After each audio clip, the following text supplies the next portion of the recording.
Bonjour à tous, je m'appelle Bruno Lecomte de la chèvrerie du Brabant dans les Vosges.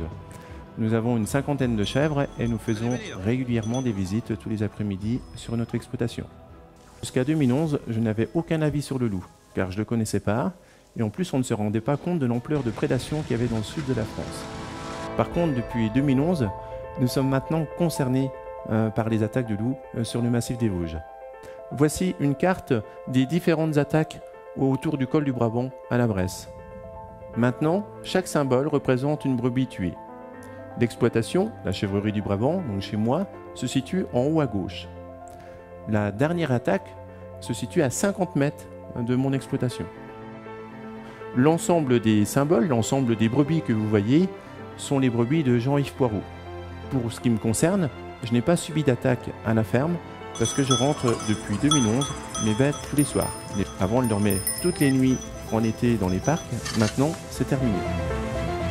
Voici un premier bilan dans les Vosges. En 2011, il n'y avait qu'un seul loup officiellement.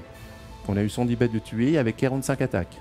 En 2012, il y avait 3 loups officiellement avec 163 bêtes de tuées et 84 attaques. En 2013, les chiffres ont tendance à baisser pour le département des Vosges. Par contre, si on tient compte des départements limitrophes des Vosges, comme vous pouvez le voir, les chiffres n'arrêtent pas d'augmenter. 80% des gens vivent en ville, et la plupart des gens qui vivent en ville sont contents de voir ces images de loups. Ils pensent que si le loup revient, c'est que c'est la nature qui reprend ses droits. Et donc tout va bien. Pour juger de moi-même, j'ai été interroger quelques Parisiens avec quelques photos. Pour vous, est-ce que le loup a-t-il sa place dans la nature en France? Pour moi, oui. S'il y avait un loup à Paris, des loups à Paris, si Paris était envahi par des loups, je ne tuerais pas les loups. Pour moi, je reste sur ma position qu'on ne peut pas tuer des animaux comme ça. Plutôt contre.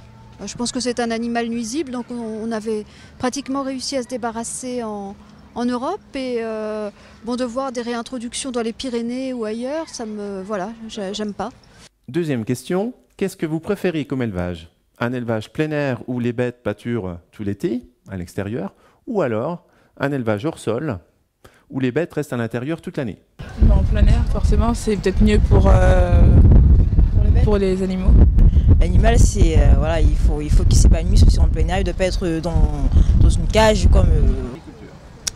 À gauche, je pense qu'on est tous. Je pense qu'on est tous d'accord là. On est tous d'accord pour dire l'élevage en plein air. Voilà. Le côté américain et le côté plus français, on va dire. L'élevage plein air. L'élevage plein air. Sans hésitation, l'élevage plein air, j'achète que du bio et tout ce qui est plein air. Donc, d'accord. Voilà. Je pense que l'espace ouvert, ce serait mieux. L'espace ouvert, déjà, c'est beaucoup plus agréable à regarder. Ouais. Et je pense que d'y vivre, ce serait mieux. La montagne, Morzine, à toute époque, la randonnée pédestre, se retrouver au contact de ce qui est censé être naturel. Que le loup n'existe plus à l'état naturel en France, est-ce que ça n'enlève pas un prédateur qui changerait justement la biodiversité? Il a fallu quand même leur expliquer qu'il y avait 6000 bêtes de tuées en France tous les ans et que malgré les moyens de protection mis en place, il y a toujours des attaques de loups. Est-ce que pour vous, le loup attaque l'homme? S'il attaque les animaux, il peut attaquer l'homme. Hein. Ça, je ne le savais pas, je pensais justement que le loup ne s'attaquait pas à l'homme. Le nombre de décès par département. Tués à cause du loup. Mais pas d'hommes. Non, on entendrait parler, c'est pas possible. Le soutien de l'un entraîne la mort de l'autre. Qu'est-ce que vous préférez? Moi j'ai dit que c'est une mauvaise chose dès le départ, donc je le savais. Je vous l'ai dit il y a peut-être 2-3 minutes, pour moi, le loup n'a pas sa place en France. Après, ça reste mon avis. Une bonne chose de les réintroduire. Voilà. Enfin, moi c'était mon avis de départ. C'est pour ça que je sais pas si je vais changer d'avis en juste 10 minutes là, mais ouais, ça mérite d'être creusé. D'accord qu'en ce moment, déjà être éleveur, c'est pas évident pour d'autres raisons, donc c'est pas un problème à rajouter. Je suis d'accord que c'est prioritaire, le niveau de vie des éleveurs par exemple, par rapport à l'introduction d'une espèce sauvage. Moi je suis contre. Je la rattrape, je l'égorge tout de suite. Moi, le problème. Non, je pense qu'il peut y avoir plein d'autres solutions. Mais il y a des chiens spéciales pour les loups. Mais il y a des loups qui mangent pas. Enfin, si vous mettez des loups qui mangent, vous leur donnez de la nourriture, c'est-à-dire vous leur donnez des steaks hachés ou des trucs comme ça, ils vont plus manger des chèvres. Et qui c'est qui mange les loups normalement? Pourquoi ils sont aussi nombreux les loups? C'est ce qu'on appelle un super prédateur. Et c'est révélateur du fait que les gens sont pas forcément au courant du problème. Comme le résume très bien cette demoiselle, les gens ne sont pas au courant des problèmes liés au loup, mais surtout, ils sont mal informés. Regardons. En tout cas en France, Il a été chassé, parce qu'il avait, comme je l'ai dit, très mauvaise réputation. L'exemple du petit chaperon rouge, le loup est un mangeur d'hommes, le loup mangeur de petites filles, le loup animal diabolique, satanique, etc., etc. Donc pour ces raisons, attendez, c'est pas fini. Pour ces raisons, il a été exterminé à tel point que en 1930, il n'y avait plus de loups en France. Heureusement, dans les années 2000, le loup est revenu naturellement, c'est-à-dire qu'on n'a pas fait de réintroduction, le loup est revenu de lui-même. Donc maintenant dans les montagnes françaises, notamment dans les Alpes, vous avez à nouveau des loups. Alors il n'y en a pas énormément, je ne sais même pas si, je pense qu'il y en a moins d'une centaine, mais le loup refait son apparition. Il y a des solutions qui existent. En Italie, les Italiens n'ont jamais exterminé leur loup. Jamais. En France, on a un peu du mal avec les grands prédateurs. Le loup, l'ours c'est pareil, le dernier ours de souche pyrénéenne, la fameuse cannelle, elle a été tuée par un chasseur, soi-disant accident, je dis bien soi-disant accidentellement. À mon avis, c'était plus un meurtre qu'autre chose, mais on a vraiment du mal avec les grands prédateurs. On veut que nos forêts soient vides de tout prédateur. Mais c'est pas une bonne solution pour la biodiversité. Avec les médias qui existent aujourd'hui, la télévision, les journaux, la radio, si un enfant ou un adulte, si un Italien ou un Espagnol, si un randonneur ou un berger devait être tué par un ours sauvage, nous serions informés 3 heures après dans le premier journal télévisé. J'ai entendu chez moi, dans un parc animalier, que le loup ne mangeait que ce qu'il avait besoin, ou que les bêtes malades, et que par conséquent, le loup ne fait vraiment pas ou peu de dégâts. Comme vous avez entendu, on a exterminé le loup parce que les gens avaient simplement peur du loup, qu'il n'y avait pas de raison. Un autre animateur animalier a bien dit que s'il y aurait eu une attaque sur l'homme, on le saurait tout de suite dans les médias. Donc le loup n'attaque pas l'homme, c'est pas possible. C'est ce qu'on nous dit. Ou alors, regardez, voici le régime alimentaire de loup dans un autre parc animalier. On explique ce qu'il mange. Regardez. Le loup, en fait, quand on les écoute, ils sont très gentils. C'est super, c'est bien pour la biodiversité. On comprend pourquoi que les gens sont pour les loups. Les informations qu'on reçoit ne sont toujours pas objectives. On ne nous explique pas la vraie réalité. C'est ce qu'on va voir. Il y a environ 250 000 loups dans l'hémisphère nord. Beaucoup au Canada, en Russie, et c'est vrai que le loup joue son rôle de régulateur. Beaucoup de faune sauvage, très peu de chasseurs. Le loup a sa place. Là, je suis d'accord avec ce que nous racontent les parcs animaliers et les zoos. Ok. Par contre, dans les zones d'élevage, comme en France, là, le loup n'a plus son rôle.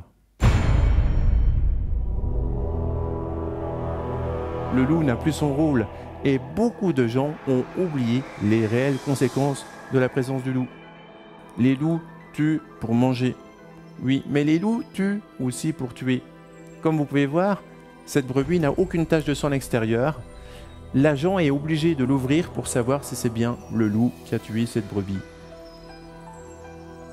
On aperçoit les trous de la dent du loup sur cette brebis qui avait pourtant aucune tache de sang extérieur. L'expertise confirme le loup qui a bien tué cette brebis.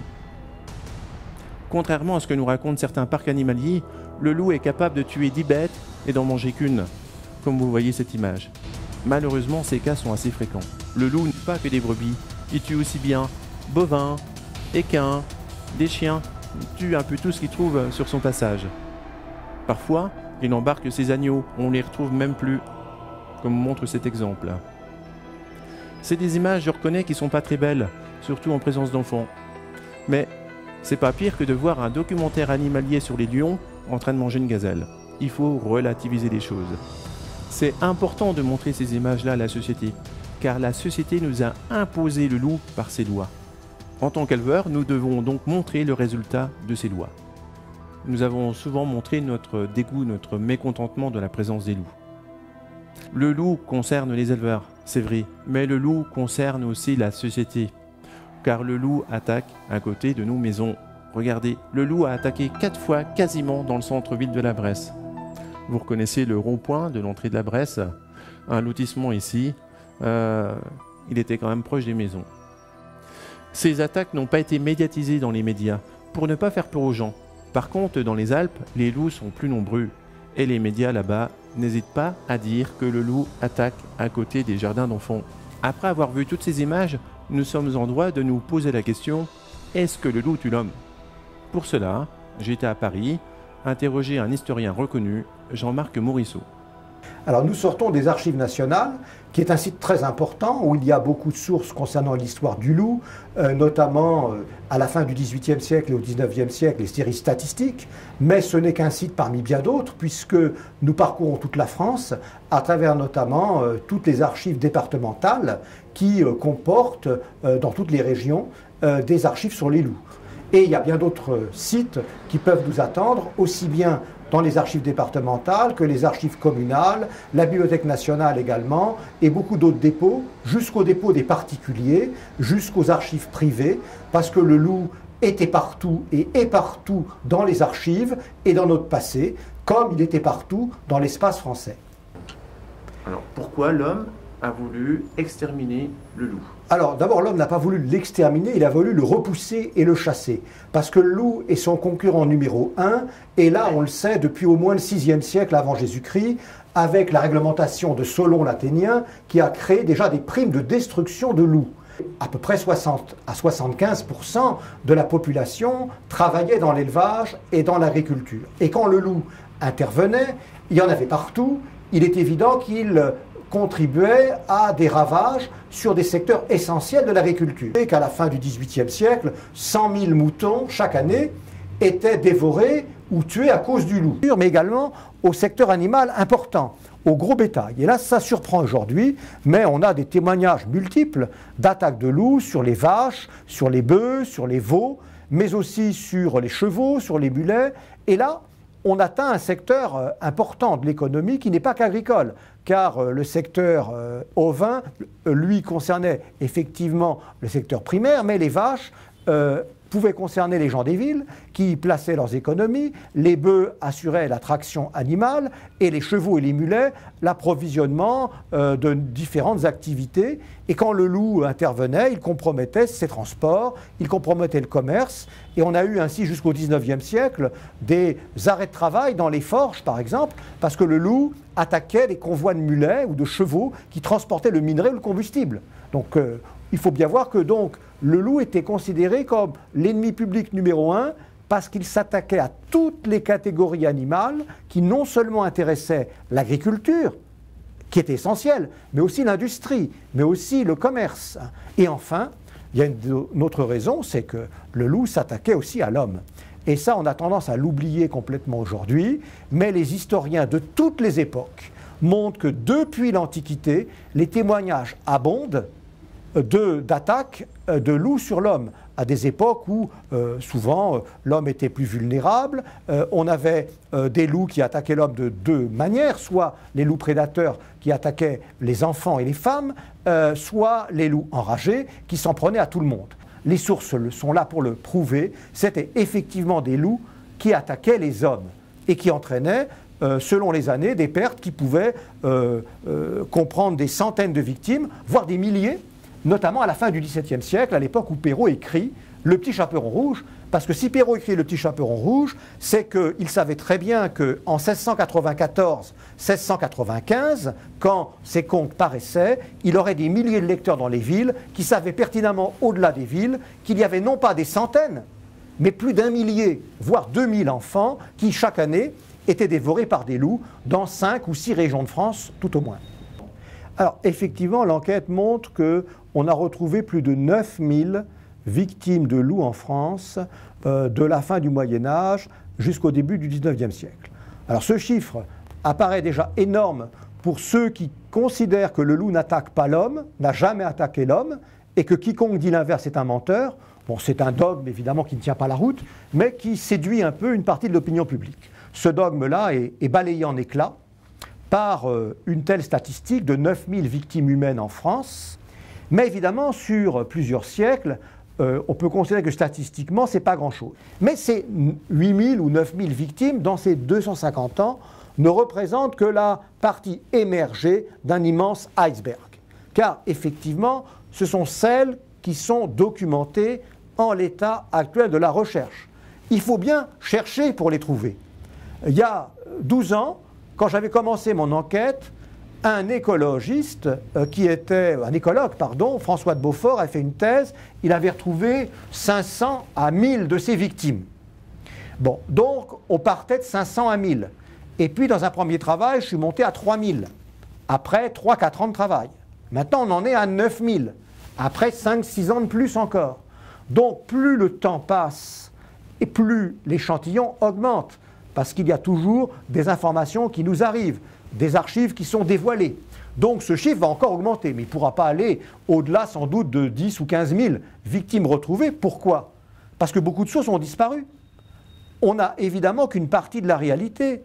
La documentation repose sur des sources très très nombreuses, mais une partie de ces documents ne commence qu'à partir de 1560-1580. Et encore, il s'agit des actes d'état civil.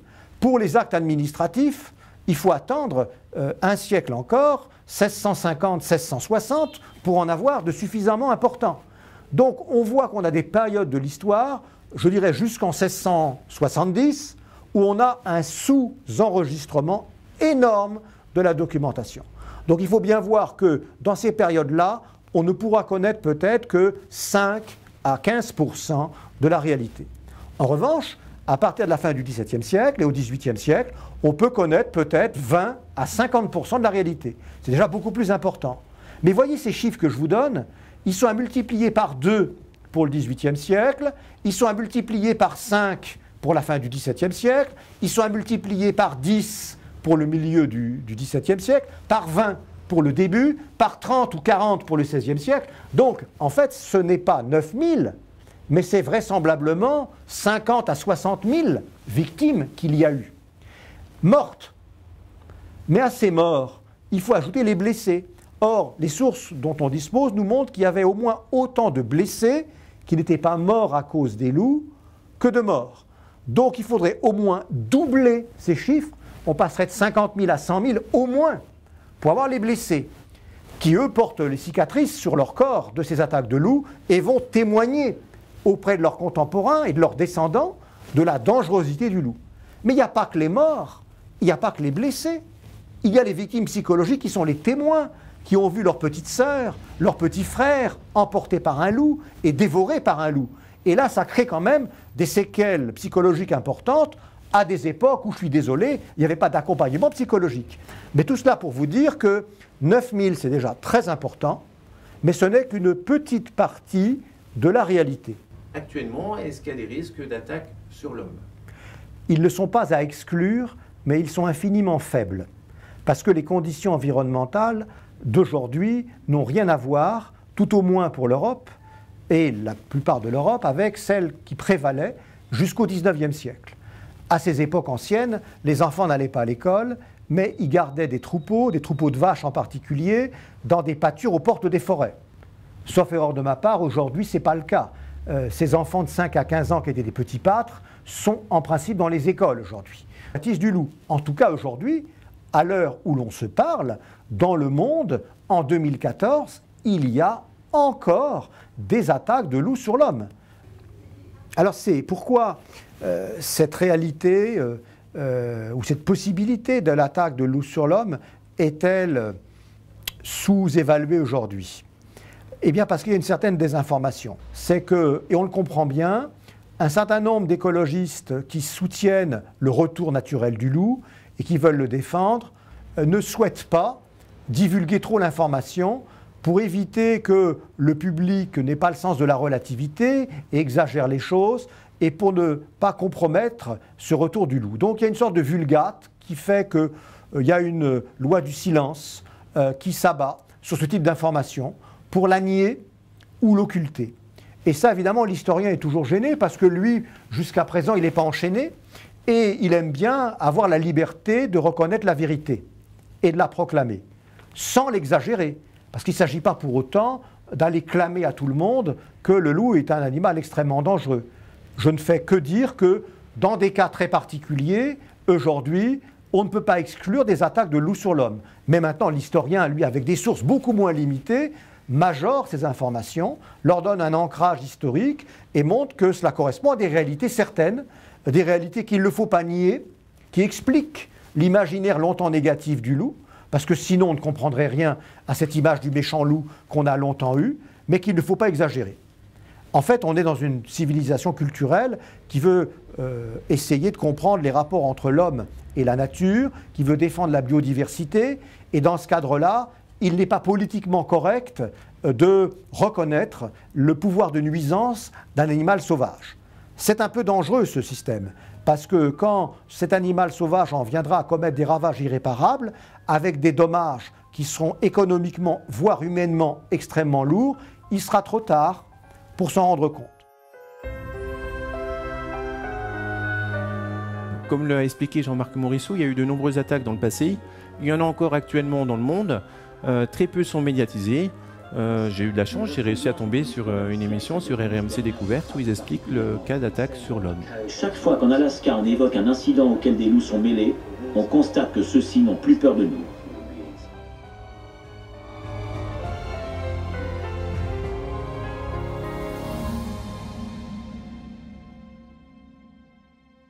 Jean-Marc Morisseau nous a expliqué qu'effectivement, les troupeaux à l'époque étaient surveillés, oui, mais par des enfants. J'ai retrouvé une affiche dans un parc animalier, justement, qui l'explique. Beaucoup de loups, peu de brebis, avec une roulotte et justement une personne qui surveille le troupeau, que apparemment ça se passait bien. En 1930, il n'y avait plus qu'un seul loup, quelques brebis et toujours le berger. Suite à l'extermination du loup, le berger n'était donc plus nécessaire. Sa roulotte était même à vendre. C'est vrai que les bergers n'étaient plus nécessaires, parce qu'il n'y avait plus de loups, mais c'est parce que aussi les éleveurs ont installé des clôtures, une technique de gardiennage qui n'existait pas avant. Il y a une chose qui n'a pas été dite dans ce panneau, c'est que l'agriculture d'avant était constituée de 2 vaches, 3 chèvres, 2 brebis, et donc les gens avaient facile à surveiller leurs troupeaux. Par contre, le coût de l'alimentation était peut-être à 60% d'un foyer. Comme le montre ce schéma de l'INSEE, le budget alimentaire représente 35% des dépenses d'un foyer. En 2014, ce budget arrive en dessous de 15%. Comment ça se fait que ce budget alimentaire est descendu aussi bas? Eh bien, tout simplement parce que la taille des exploitations a grossi. Il faut maintenant 400 brebis pour faire vivre un éleveur avec un SMIG, et encore. Le problème, c'est que dans des zones où il y a plusieurs parcs, plusieurs lots, comment voulez-vous, comme dans les Vosges, comment voulez-vous qu'un éleveur surveille 5 lots différents à 5 endroits différents, jour et nuit? C'est pas possible. Malheureusement, cette affiche-là ne nous l'explique pas. On croirait que justement que tout se passe bien en suffisant de remettre un aide-berger, aidé d'un patou ou d'un chien de protection, eh ben, les loups peuvent être présents et tout va bien. Eh bien, regardons si tout se passe aussi bien. Sur le dossier du loup, dès le début, on était mandaté par le ministère de l'écologie au groupe national loup comme structure expert sur les questions d'élevage pastoral. Hein, et à ce titre-là, on est l'interlocuteur des pouvoirs publics et on est très présent auprès des éleveurs. Donc on a un peu ce rôle de courroie de transmission pour faire remonter les difficultés, puis pour essayer d'accompagner un petit peu les politiques de protection des troupeaux. Alors je crois qu'il y a une chose importante à dire, hein, c'est que les éleveurs sont tous opposés au loup, ça c'est clair et net, hein, mais ce sont des gens pragmatiques, c'est leur outil de travail, c'est leur vie, c'est leur métier, c'est leur passion. Donc ils ont tous engagé des moyens de protection au fur et à mesure que le loup se propageait. J'ai envie de dire la chose suivante, le monde de l'élevage a joué le jeu, et ça c'est important, le monde de l'élevage a joué le jeu.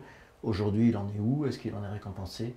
C'est ça qu'on va essayer de développer un petit peu plus. On a travaillé sur le bilan des moyens de protection. C'est quoi les moyens de protection? C'est le chien de protection. C'est le filet pour le regroupement nocturne. C'est aussi le fait de mettre beaucoup plus de travail, beaucoup plus de main-d'œuvre pour arriver à surveiller le troupeau. Et puis, bon, ça, ce sont les moyens de base qui marchent plus ou moins bien. On y reviendra. Après, il y a aussi plein de gadgets, de machins plus ou moins fantaisistes que plein de gens voudraient qu'on adopte. C'est les filets colorés là, avec des rubans type fladerie. Bon, ben, ça marche, c'est pas fait pour ça. C'est des moyens d'effarouchement. Mais bon, le loup, c'est encore plus malin que n'importe quel animal, donc ça marche le temps que ça marche, c'est-à-dire quelques jours. Et puis on nous dit, ah, mais mettez des ânes, ah, mettez des lamas. Bon, ben, ça devient folklorique. Voilà, non, la protection des troupeaux, c'est un sujet grave et sérieux. C'est pas un sujet que l'on traite en additionnant des gadgets pour se faire plaisir. Voilà, ça c'est la fuite en avant. Pour me rendre compte de l'efficacité des moyens de protection, il fallait aller voir les éleveurs du Mercantour, là où le loup est présent depuis 20 ans. Rien de tel qu'une foire agricole pour faire leur rencontre. Et ça fait 7 ans qu'on subit des attaques maintenant. Les moyens de protection, on les a mis en place dès la première attaque. Donc on a évolué avec le temps, avec les moyens qui nous étaient proposés. Ouais. Mais sachant pertinemment que ça effraierait pas le loup et ça ne nous protégerait pas. Ouais. Les brebis dorment la nuit en parc de couche enfilé de 1,20 m de hauteur. Ouais. On n'a aucun souci la nuit, pas d'effarouchement, rien. Par contre, le souci c'est la journée. Parce que dès qu'on garde dans les sous-bois ou dans les clairières, les troupeaux se font attaquer les jours d'orage, les jours de brouillard. Et donc là, on n'a pas de moyen de protection. La solution? Ah ben la solution, il n'y en a pas 36. Hein. On ne veut pas l'éradiquer le loup, mais on veut pouvoir y tirer, lui faire peur et démeuter un peu les meutes là où elles sont trop présentes. C'est tout. Aujourd'hui, il a goûté le plomb, ça fait quelques années qu'il goûte le plomb. Ça va peut-être un peu mieux, pas plus mal. Le problème, c'est qu'il y a de plus en plus de loups, quoi. Voilà. Je viens de reprendre le troupeau de mon père en janvier. J'ai 21 ans et on a 300 brebis. Donc on dort toutes les nuits à côté du troupeau. Et donc la nuit, pour le loup, pour les attaques de loup, la nuit, vu qu'on est présent, bon, ça va encore. On est armé, tout ça. Mais après, là, le jour, quand on ne voit plus les bêtes, ben, il arrive à nous en tuer sans qu'on s'en aperçoive. Voilà. Et pourquoi? Ben, parce que c'est boisé, c'est des endroits un peu où les bêtes, on ne les voit pas toujours. Et du coup, ben, il en profite, quoi. Vous avez des chiens? On a 3 chiens de protection. Ouais. Voilà. En ce qui concerne les attaques en alpage, les éleveurs parquent. La quasi-totalité des troupeaux ont des moyens de protection mis en place. On a les parcs de nuit, les parcs de fin de pâturage, donc également des parcs de plus grande ampleur, de plus de 20 hectares, qui permettent aux éleveurs de mettre les brebis dans des parcs pour pouvoir les garder en fin d'après-midi, notamment quand il y a du brouillard ou quand il y a du mauvais temps. Il y a les aides bergers financées à 80% par la mesure 323. Il y a également les chiens de protection. Donc Patou, berger d'Anatolie, donc plusieurs éleveurs ont des chiens. Les chiens au niveau des pâturages, souvent ils sont laissés autour des exploitations. On a des problèmes avec les randonneurs, les vététistes. Sur la zone préalpine, on a énormément de tourisme, parapente, VTT, et on a souvent des problèmes liés à ces chiens de protection qui parfois mordent les randonneurs ou sont agressifs avec les randonneurs ou les chiens de compagnie qui promènent avec les gens aux abords des exploitations. Ça a aussi un impact, ces chiens de protection, au niveau des mairies qui ont des plaintes des citadins par rapport aux chiens et qui maintenant sont réfractaires à l'attribution de conventions de pâturage si l'éleveur a des chiens de protection.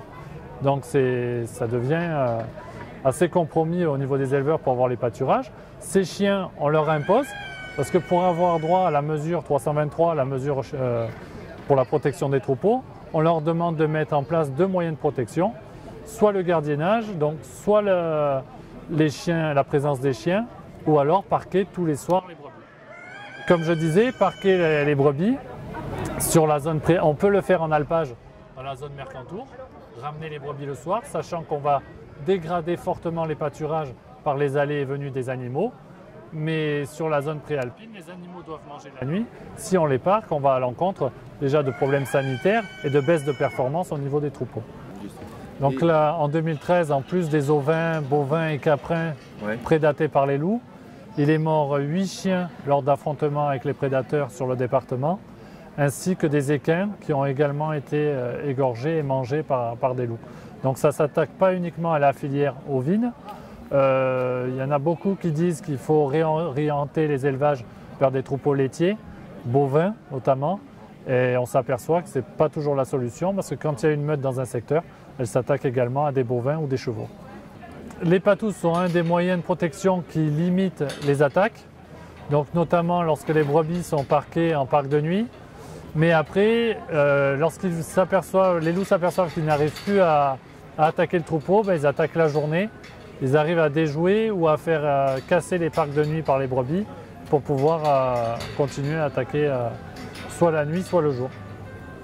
En tant que technicien chambre, je peux vous affirmer que tous les troupeaux sont surveillés jour et nuit, soit par les éleveurs, soit par des aides bergers ou bergers salariés sur les alpages. Normalement, les brebis pâturent la nuit. Luc Vincent, malgré ses 5 patous, n'arrivait plus à protéger son troupeau. Il a subi plusieurs attaques. Il a donc décidé de les enfermer dans ce parc de nuit.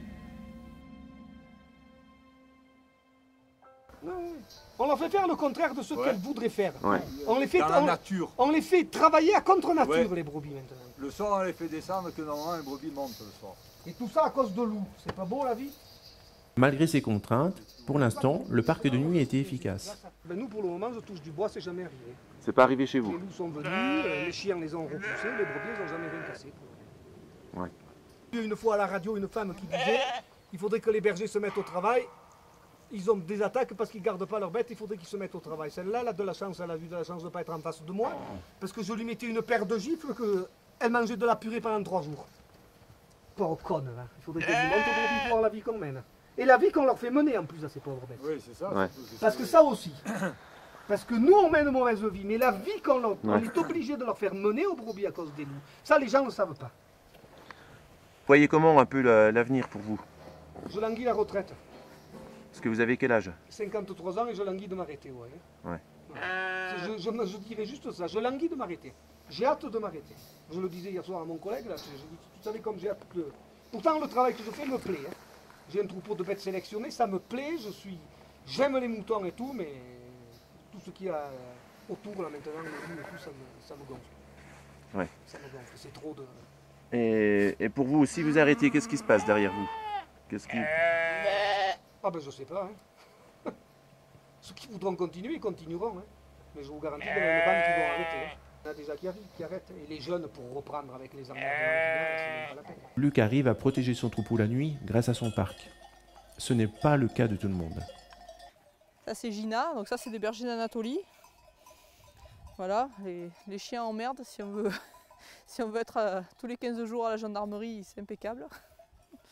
Voilà, qu'on a été obligé de mettre pour protéger le troupeau, avec le colis à pointe pour pas qu'il se fasse égorger. Voilà, et puis on essaye de limiter la casse avec ça, quoi. Ah, ben, comparé aux patous, ils sont beaucoup plus agressifs par rapport au loup, quoi. C'est des chiens qui vont poursuivre, qui vont aller se battre avec le loup, chose que fait pas le patou, quoi. Le patou seulement il prévient et puis il laisse l'homme intervenir, quoi. Ah, ma fille. Voilà, donc nous on a essayé de trouver un élevage qui tenait d'aplomb pour trouver des chiens qui soient équilibrés, et, comme on est sur des GR, pas avoir trop de conflits avec les usagers, quoi. Mais enfin bon, c'est quand même problématique, parce que dès qu'il y a un chien étranger qui se promène sur la montagne ou en laisse ou comme ça, c'est sans arrêt, des bagarres, des plaintes à la gendarmerie, voilà, des rappels à la loi, enfin, tout un tas de choses pas agréables dont on se passerait, quoi. Et dont on n'avait pas besoin avant le loup, quoi. Le constat, ça a été que les clôtures traditionnelles en grillage avec fil électrique par-dessus, c'était pas suffisant. Parce que les loups arrivent toujours à trouver soit un trou pour passer dessous, soit à sauter par-dessus. Donc le projet pilote du Serpam, c'était donc cette clôture électrique qui fait 1,80 m de haut avec 8 fils électriques, dont 2 à la masse pour éviter que les loups prennent quand même le jus, même s'ils sautent, qu'ils n'ont plus les pattes en contact avec le sol. Donc il y a quand même des contraintes parce que c'est beaucoup d'entretien, on voit que c'est très boisé. Donc il faut faire le tour très régulièrement, donc c'est une grosse charge de travail et en termes d'horaire. Faire le tour des clôtures, enlever les branches, tout ça. Dessous, si on veut que le jus y passe, qu'il n'y ait pas de masse, on est obligé de désherber. C'est-à-dire que dans un milieu naturel, on va gentiment épandre du glyphosate un peu partout. L'autre problème, c'est que on tue les plantes, c'est très bien, mais les plantes elles tiennent le sol, donc à force, s'il n'y a plus de plantes, le sol s'érode. Donc ça finit par faire des trous sous les clôtures qu'il faut remblayer, donc on a une perte d'efficacité. Donc à ce moment-là, on va suspendre des chaînettes au fil en fait, pour essayer de suivre au mieux les mouvements du sol. Enfin bon, c'est quand même pas très écologique de désherber en pleine nature dans des milieux comme ça. Et puis finalement, la clôture a résisté pendant 12 ans, et puis je suppose que les loups qui nous observent en permanence ont vu que les chiens de conduite arrivaient à passer d'un côté à l'autre de la clôture sans souci. Et les loups en fait font pareil maintenant, ils passent à travers les fils. Donc l'électricité et les clôtures, ça les arrête plus du tout, quoi. Non mais Alcatraz, quoi. On a l'impression de vivre dans des ghettos, quoi.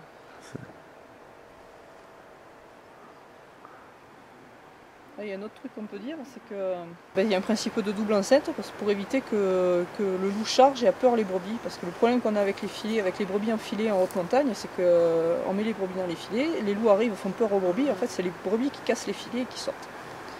Les loups ne cherchent même pas à rentrer dedans, quoi. Ils arrivent à les faire fuir. Et donc là, c'est d'avoir, le but du jeu, c'est d'avoir une distance de sécurité qui fasse que les brebis puissent bouger dans le parc sans en sortir, quoi. Et les doubles enceintes en filet, là c'est un carnage. Quand les brebis déboulent, il y a plus de pertes par les brebis étouffées qui s'en mêlent dans les fils que par la prédation en elle-même. Donc là, on a une première enceinte, parc de nuit, avec 2 filets électriques. Là, on a une seconde enceinte de 1,80 m avec 8 filets électrifiés. On a rajouté des petites lumières pour la nuit, en pensant que ça fasse peur aux loups. Et malgré ça, on a toujours des attaques. Quand les parcs de nuit et les patous ne suffisent plus à protéger les troupeaux, la dernière solution, c'est d'enfermer les brebis dans des bâtiments. J'ai rencontré Philippe Jean-François à la foire agricole. Il est venu avec sa mère car il enfermait ses brebis le temps de son absence dans le bâtiment pour ne pas encourir de risque d'attaque. Ce jour-là, ce n'était pas la fête pour les brebis. Elles sont restées 4 heures en tout et pour tout dehors. Situation inconcevable, mais devenue obligatoire par la présence des loups. J'ai 5 patous, malgré 5 patous, c'est de plus en plus dur de repousser les attaques. Fermées dans les filets, elles ne veulent plus rester parce qu'elles prennent peur. Si on s'en va, il faut les fermer dans la bergerie pour être plus tranquille et pour avoir le troupeau en sécurité. Moi j'habite 7 mois dans l'année ici pour surveiller mes bêtes nuit et jour. Et c'est ici même qu'elles sont fermées la nuit pour être plus tranquilles.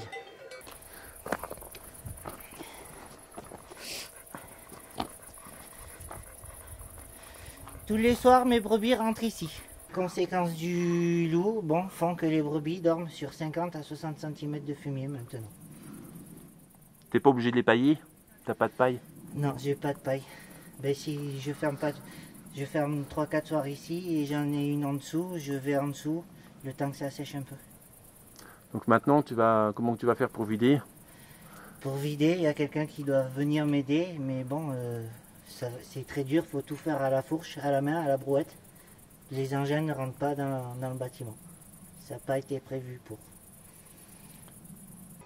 J'ai les alpages de juillet et août. Il y a 400 mètres de dénivelé et il y a 1h30 à 2 heures de marche à faire matin et soir pour les faire pâturer. Et on abîme beaucoup le terrain aussi. Elles ne mangent pas à leur convenance. Et les maquignons s'aperçoivent sur la perte des agneaux, le poids, et on vend de moins en moins d'agneaux vu ces contraintes. Je me suis aperçu d'une perte financière sur 3-4 ans en arrière à cause des attaques de loups. Le 24 août, je me suis fait attaquer entre les 2 falaises par un loup, pour moi canadien, un loup noir. Il m'est venu à 20 mètres parce que j'ai défendu mon troupeau contre l'attaque du loup. T'as eu peur? Assez peur parce que il est venu la gueule ouverte, ça fait très très peur. Et donc depuis? Depuis, je passe exprès le permis de chasse et je me promène avec le fusil quand je vais sur l'alpage. Pour toi, dans 10 ans, tu seras où? Tu seras toujours ici ou pas? Tu te projettes dans 10 ans? Non, 10 ans non. Je crois que dans 10 ans, nous dans le secteur des bergers, il n'y en aura plus. Je crois que c'est peut-être même pas 10 ans. Je ne donne pas 10 ans pour que les éleveurs, qu'il y en ait qui continuent. Si ça continue d'avoir des attaques continues comme ça, les éleveurs ne tiendront pas le coup pour 10 ans. Qu'est-ce que ça va faire ici? Ça va venir la jungle, la forêt vierge, ça va être un nid à sanglier si ce sera les seules bêtes qui résisteront au loup. Mais je ne pense pas non plus.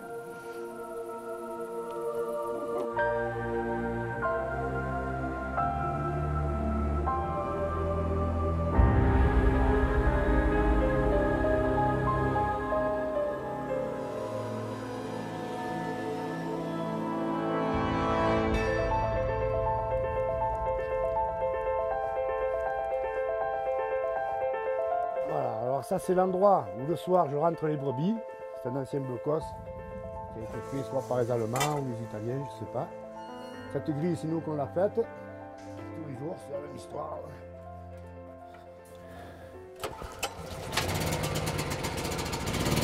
Alors voilà.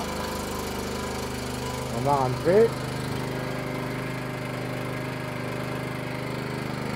Alors les 250 bêtes, elles rentrent.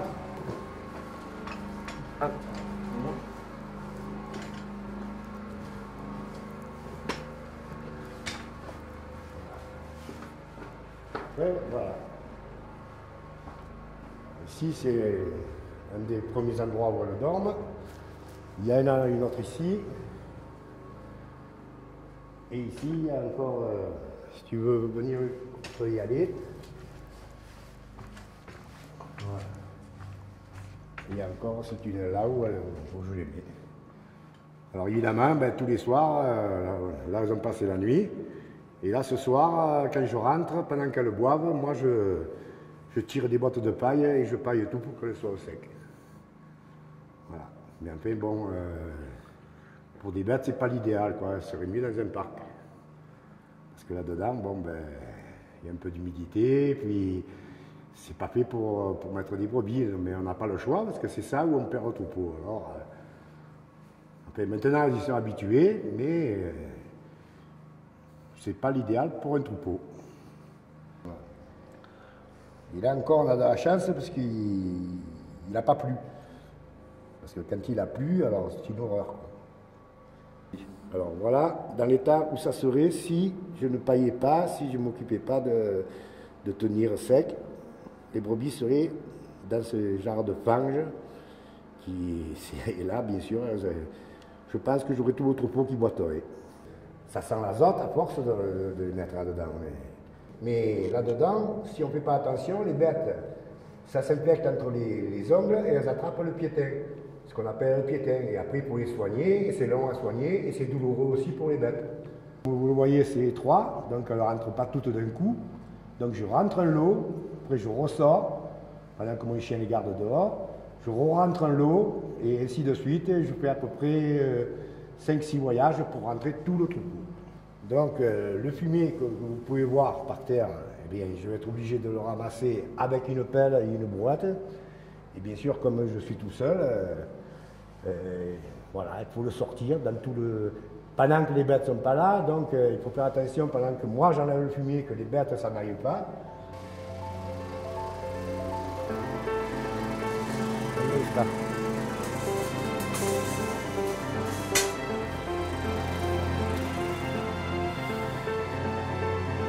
Et voilà, c'est ça tous les jours. Il y a 15 jours, début septembre en 2014, donc, j'étais avec les brebis, j'étais en train de les rentrer, et le loup est venu par derrière, il m'en a attaqué. Bon, il est presque fait la nuit, avec le brouillard, j'ai rentré mes bêtes. J'ai retrouvé une bête saignée sur le GR, et bien entendu, après, avec les jumelles, j'ai regardé en bas automatiquement. Il m'en avait poussé 7 en bas, qui étaient bien sûr mortes. Le dérochement qu'on vient de nous expliquer est une technique de chasse souvent utilisée par le loup. Les anciens l'avaient déjà illustré comme vous le voyez. Et ça arrive très fréquemment malheureusement. Je te fais voir là où il est tombé les brebis en 2002, sur l'éperon du milieu. Les brebis étaient en train de dormir à la cime complètement. Le loup les a prises, les a amenées sur cet éperon. Elles ont arraché la terre tellement elles ont tourné avant de sauter. Les 400, elles ont sauté en bas, c'était presque tous des jeunes. Et les vieilles sont allées dans le bois. Mais il y avait quand même 1200 moutons et 404 ont sauté en bas. Elles étaient là-bas où il y a le GR. Il y en avait dans les 300 entassées les unes sur les autres sur le GR. Et les autres étaient en dessous du chemin.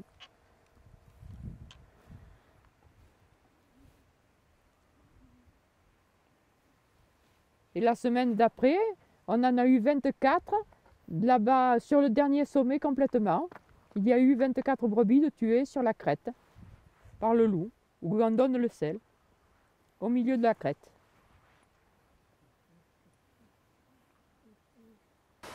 Donc une technique de chasse classique du loup, c'est de pousser les brebis dans le vide, pousser ses proies dans le vide. Donc là, ils sont arrivés par derrière et il y a 450 brebis qui ont sauté la falaise à cause du loup sur un épisode de prédation. Voilà, donc 1998, début de colonisation du loup, les pouvoirs publics ne refusaient de reconnaître qu'il y avait la présence du loup. Et donc ces brebis n'ont jamais été payées, ça a été la guerre pour que le berger soit indemnisé de ses pertes. Le 16 juin 2014, les brebis étaient parquées à côté de la cabane avec la clôture électrique, 2 chiens qui les protégeaient. Le loup les a prises, les a faites monter à la cime de la montagne et les a précipitées des rochers. Il y en a eu 38 de tués sur la route et le reste était tué en dessous. On a perdu 52 brebis de tués et 12 de disparus ce jour-là.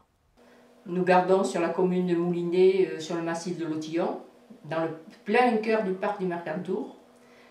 Et nous avons perdu 1000 bêtes en 12 ans. Voilà, là il y a le troupeau. Je vous présente le troupeau qu'on avait avant, de 1200 bêtes, en novembre 2001. Et maintenant, nous avons encore 230 brebis mères, parce que toutes les fois qu'on achète des moutons, on en a acheté, Jean-Claude en a acheté 80 au mois d'octobre l'année dernière. Et cette année, nous en avons perdu déjà 120, entre celles qui ont été tuées et celles qui ont disparu. Maintenant, les attaques continuent tout continuellement. L'autre jour, j'étais en train de garder. À moins de 30 mètres de moi, le loup a égorgé une brebis et l'a mangée alors que j'étais présente à côté du troupeau. Et il n'a pas eu peur de rien. J'ai pris les photos immédiatement avec mon portable. Quand le garde a vu ça, il m'a dit surtout ne t'approche jamais du loup en train de manger un mouton parce que c'est toi qui risques d'être tué. Voilà, les réflexions qu'on nous fait, c'est quand même très dangereux. Moi, quand je garde fusil à l'épaule. Je n'ai pas de permis, mais je veux garder mon troupeau en vie parce que je ne sais pas tirer.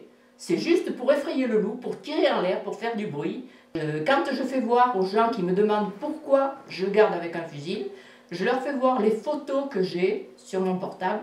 Et les gens, je vous assure, quand ils partent, même qu'ils n'aient pas peur du loup, mais quand ils partent après, ils ont peur du loup. On a dû redescendre le 13 juillet, on a redescendu les moutons de montagne, parce qu'on ne pouvait plus garder, on se faisait attaquer. Jean-Claude dans le Toyota, les brebis fermées sur la route. Jean-Claude dans le Toyota, au milieu du troupeau, il s'est fait attaquer 5 fois dans la nuit. Le troupeau fermé dans un parc électrifié. Et il y avait le brouillard, il n'a pas pu, jusqu'au moment où il a été obligé de tirer en l'air pour faire peur au loup, parce que le loup l'a attaqué 5 fois dans la nuit. Donc ce n'était plus possible de rester en montagne. On a redescendu les bêtes au mois de juillet, à la maison, dans les étables, où il faisait quand même 32 degrés dans les étables. 11 attaques constatées à l'Autillon dans le Mercantour depuis que Jean-Claude Jordanot est monté avec ses moutons en estive. L'éleveur le plus donné à manger aux prédateurs. Voilà. Il est monté qu'avec 247 bêtes, il est redescendu avec 188. Ça devait être en 2000 à peu près.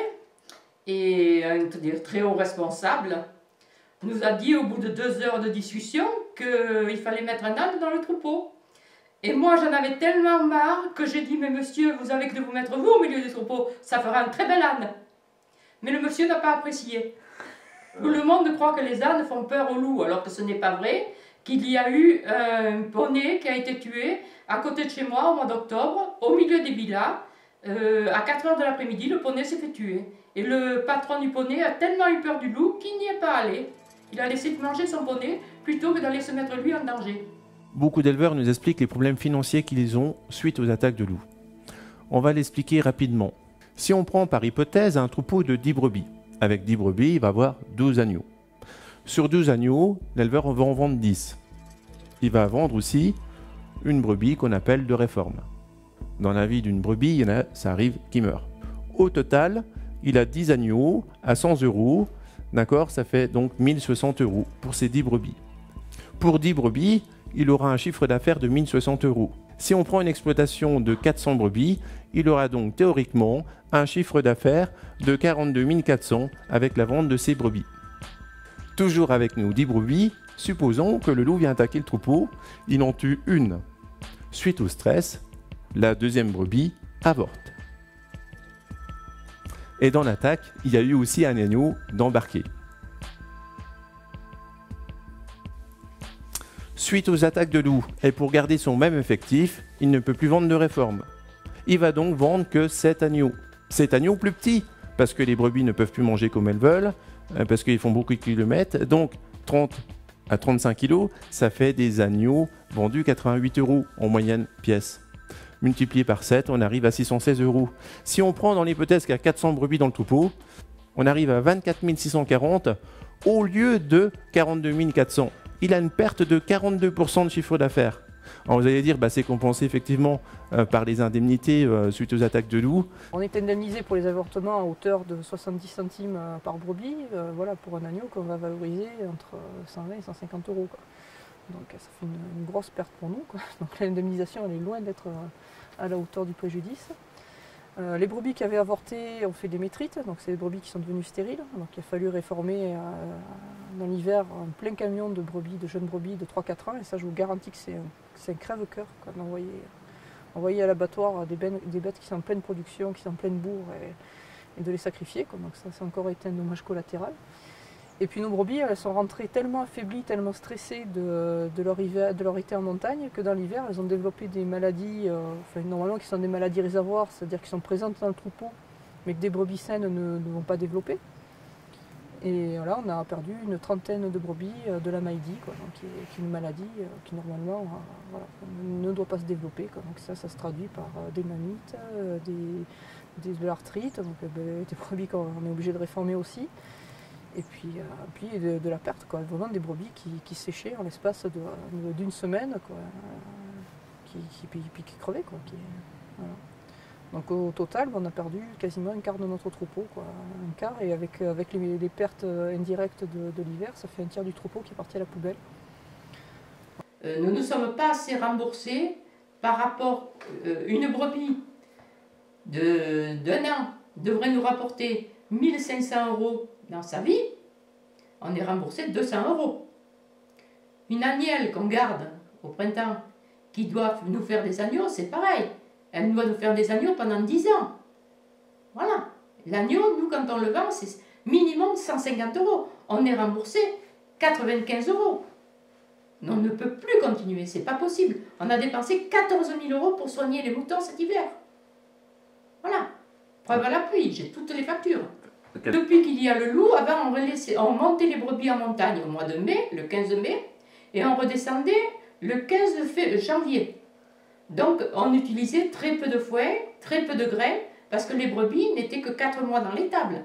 Maintenant avec le loup, ce n'est plus possible. On est obligé de rentrer les brebis au mois de novembre, et de les sortir pas avant le mois de mai. Donc on utilise beaucoup de fouet et beaucoup de grains, ce qui nous coûte très cher. Depuis 2002, qu'on a eu la grosse attaque, qu'on a perdu plus de 500 bêtes, nous n'avons que des bilans négatifs. Heureusement que Jean-Claude a une entreprise de terrassement qui travaille pour payer ce qu'il ne remporte pas avec les brebis.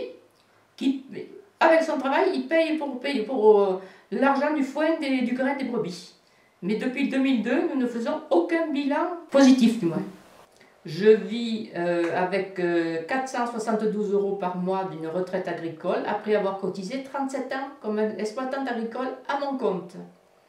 Et j'ai 110 oliviers, j'ai 2 hectares de terrain, je vis seule puisque mon mari est décédé et je m'occupe de tout mon jardin, je fais toutes mes conserves pour l'hiver, les fruits, les légumes et tout, pour arriver à vivre. On nous a même proposé de sortir les brebis du parc pour pouvoir que les loups les suivent et pour pouvoir tirer les loups ensuite. Que dans le parc du Mercantour, rien ne serait fait, aucun tir ne serait autorisé. Oui, Jean-Claude, lui, il envisage d'arrêter parce que même en 50 ans, on fait que des pertes, c'est pas possible de vivre. Il faut envisager autre chose, mais on ne sait pas encore quoi. Parce que vu qu'il n'y a plus de finances, et des emprunts à 50 ans, je ne sais pas s'ils vont les accorder. Alors, on ne sait pas. On ne sait pas ce qu'on va faire. Et on est en dépression tous les deux, avec des médicaments, un arrêt de travail pour Jean-Claude.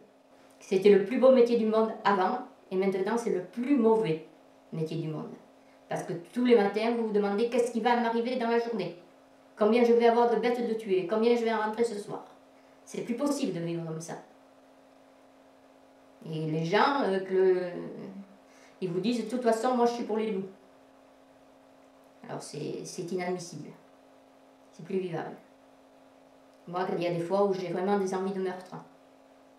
Alors il vaut mieux ne pas s'attraper avec les gens, avec les écolos qui sont pour les loups. Il vaut mieux se taire et c'est tout, quoi. Quand c'est comme ça, que vous avez quelqu'un en face qui vous dit mais le loup c'est très bien, et ben vous en allez parce que sinon vous y en tirez deux sur les oreilles.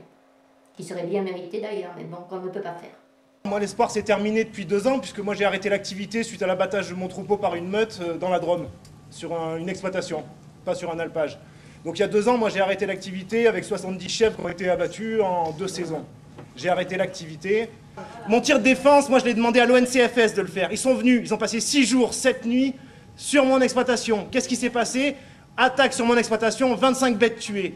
Des professionnels avec des fusils à vision nocturne sont venus, les plus grands professionnels qu'on puisse imaginer. Et ces gens-là, ils ont été incapables. Sachez, madame, on vit avec la nature, on respecte la nature. Et on croyait, jusqu'à ces dernières années, qu'on était même... Que les écolos, moi j'ai voté souvent écolo, hein, je vote plus écolo, hein, c'est fini. Que justement on était encore une forme d'agriculture et d'élevage qui était très appréciée parce que nous on est respectueux de la nature. Et bien maintenant, mais c'est les gens que vous représentez nous accusent. Nous sommes les parias. Sont prêts à dire des mensonges. C'est pour ça que là pour le coup, j'ai peu de respect pour les mouvements politiques, quels qu'ils soient. J'avais encore un peu de respect pour les écologistes, je n'en ai plus. Parce qu'ils sont prêts, eux aussi, à dire des mensonges pour nous accuser, pour défendre la cause du loup. Et ils disent des mensonges. Voici maintenant un bilan au niveau national. En bleu, ce sont les victimes de loups. En rouge, là, on voit, c'est les moyens de protection. Comme vous voyez, au début, il n'y avait pas de loups, donc il n'y avait pas d'attaque. Quand les loups sont arrivés, ils ont effectivement commencé à tuer des bêtes. Donc les moyens de protection se sont mis en place, les histogrammes en rouge. Quand il y en a eu beaucoup, les loups ont moins attaqué, c'est vrai. Mais comme vous voyez aussi, ça repart de plus belle. Actuellement, on arrive à plus de 6000 bêtes de tuées par an, chiffre officiel que vous pouvez retrouver sur le site du ministère de l'Environnement. La plupart des victimes du loup sont issues de la région du sud des Alpes. Dans les Alpes-Maritimes, il y a un cheptel de 45 000 brebis. Depuis l'arrivée du loup, il y a déjà eu 20 000 bêtes de tuées. Comment se fait-il qu'avec autant de moyens de protection, nous arrivons à une hécatombe comme ça? Écoutons Laurent Garde. Il va apprendre à déjouer les barrières qu'on interpose entre le troupeau et arriver quand même à obtenir sa récompense. D'une certaine façon, c'est exactement la fameuse expérience du rat de laboratoire dans le labyrinthe. S'il y a le fromage au bout, on multiplie les obstacles, on multiplie les barrières, et en fait, qu'est-ce qu'on fait? On apprend au rat à être de plus en plus intelligent pour déjouer les obstacles et atteindre la récompense. Et c'est exactement ce qu'on a fait avec le loup. La récompense, c'est la brebis, les obstacles, c'est les clôtures, c'est les chaînes de protection. Le risque était absolument nul. On a appris pendant des années au loup à déjouer les obstacles pour obtenir la récompense. Voilà. Et ça c'est grave parce qu'on a créé une espèce de monstre biologique qui n'a plus rien à voir avec un loup qui serait sur une espèce sauvage et qui devrait apprendre par le risque, par le fusil, par le coup de feu, qui devrait apprendre qu'il ne doit pas approcher les activités humaines. L'idée d'un loup sauvage qui naturellement ne s'en prendrait qu'au chamois et qui ne s'en prendrait pas aux activités humaines est une idée qui n'existe nulle part sur la planète. On joue à l'apprenti sorcier, on balance des loups partout, alors qu'on ne sait même pas quoi proposer aux éleveurs. Ouais. Voilà, ça c'est central dans le dossier. Parce que là, on joue à l'apprenti sorcier. Et à très grande échelle. On le ressent dans les éleveurs, maintenant on ne sait plus quoi faire. Ouais. Et ils attendent une réponse de votre part aussi. Ah bah, la réponse de notre part, c'est prenez les fusils, flinguez les loups. Voilà, nous, on est au bout du bout du bout, quoi. Les éleveurs sont au bout, et nous aussi, on est au bout dans ce dossier-là, quoi. C'est clair. Émotionnellement, émotivement, psychologiquement, techniquement, socialement, humainement, tout le monde est à bout. L'Europe impose une surprotection du loup. à travers la Convention de Berne et surtout à travers la directive Habitat qui est impérative pour les États membres. Mais il faut voir que les pays qui avaient vraiment du loup chez eux, la plupart des pays qui avaient vraiment des loups chez eux, comme l'Espagne, comme une grande partie des pays de l'Est, ce sont des pays qui ont exclu le loup de la liste des espèces intégralement protégées à la signature de la Convention de Berne. Ces pays-là font ce qu'ils veulent avec le loup. En Espagne, ils se chassent de façon tout à fait légale 200 loups par an au nord du fleuve Douro, dans la zone où l'Espagne a exclu la protection du loup. En Slovaquie, qui a pris la même disposition, ils se tuent chaque année de façon légale 150 loups par an. Parce que ce sont des pays qui régulent le loup, parce qu'ils ont pris soin, ils savaient ce que c'est le loup, ils ont pris soin d'exclure le loup des espèces protégées, de façon à pouvoir maintenir leur élevage. L'Italie, c'est un peu différent, ils ont choisi au contraire de protéger intégralement le loup. Toute la politique de protection du loup européenne nous vient d'Italie. Alors, il faut peut-être quand même dire qu'en Italie, le rapport à la loi, c'est peut-être pas tout à fait le même qu'en France, et que c'est un cadre où le braconnage est intense. Voilà, on protège le loup de la main droite et de la main gauche, on laisse faire, et ça braconne beaucoup. Donc, ça les engageait peut-être pas tant que ça. Nous, en France, comme en Suède, par exemple, on était ce que j'appelle un État naïf. Un État naïf, c'est un État qui n'avait pas de loup à la signature de la Convention de Berne et de la directive Habitat. Donc, on l'a laissé comme espèce intégralement protégée, ce qui était un exercice virtuel. Le jour où le loup est arrivé, on était coincé par rapport au texte européen qui désormais nous interdisent la régulation du loup et qui n'autorise que des prélèvements individuels à titre dérogatoire et à condition que toute autre mesure ait échoué au préalable. Alors, une chose qu'il faut comprendre, c'est que le discours sur le loup qui sous-tend toute l'action européenne sur le loup et que les associations de défense du loup essaient de nous imposer est basé sur une série de mensonges, sur un mensonge qui s'organise en autant de thèmes qui chacun est fabriqué pour l'occasion. Le mensonge du chien errant à part entière, c'est pas la faute des loups, c'est les chiens errants et le loup n'est qu'un bouc émissaire. Donc si c'est vrai, pourquoi faudrait-il protéger les troupeaux à partir du moment où le loup arrive? Voilà, le thème du chien errant est un exemple de mensonge, de dérivatif pour imposer le loup à tout prix. Voilà. Mais ce n'est pas le seul. Le thème qui veut que ça se passerait bien dans d'autres pays et que les éleveurs d'un pays où ça se passe mal seraient des mauvais éleveurs, c'est un mensonge à part entière. Ce thème-là a été testé en Italie auprès des éleveurs du nord de l'Italie auxquels on disait « mais comment ça se fait que vous n'y arrivez pas dans les abris, ça se passe très bien ».